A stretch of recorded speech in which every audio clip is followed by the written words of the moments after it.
അല്പം കടബാധ്യതയുള്ളൊരു കർഷകൻ എന്നും ചിന്തിക്കാൻ എങ്ങനെയാണ് എൻ്റെ കടമൊന്ന് മാറിക്കിട്ടുക എന്ന് ഒരുപാട് തവണ ആലോചിച്ചു. ഒരു രക്ഷയില്ല, ഒരു വഴിയുമില്ല. അവസാനം അദ്ദേഹം അല്പം വിഷം വാങ്ങി ആത്മഹത്യക്ക് ശ്രമിച്ചു. ദൈവത്തിൻ്റെ വിധി മറ്റൊന്നായിരുന്നു. പെട്ടെന്ന് അങ്ങനെ മരണപ്പെടണമെന്ന് ദൈവം തീരുമാനിച്ചില്ല. അദ്ദേഹം ഹോസ്പിറ്റലൈസ്ഡായി.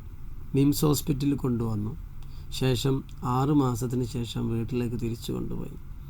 6 മാസത്തെ ബില്ല് അദ്ദേഹത്തിൻ്റെ കടബാധ്യതയേക്കാൾ 10 ഇരട്ടി ഉണ്ടായിരുന്നു. അത് വീട്ടാൻ കഴിയുകയും ചെയ്തു. നമ്മുടെ കയ്യിൽ തന്നെ സൊല്യൂഷൻ ഉണ്ടായിട്ടും സൊല്യൂഷനെക്കുറിച്ച് ചിന്തിക്കാതെ പ്രോബ്ലംസ് മാത്രം ചിന്തിക്കുന്നത് കൊണ്ടാണ് ആത്മഹത്യ ഒരു വഴിയായി നമ്മുടെ മുമ്പിലേക്ക് തെളിയുന്നത്.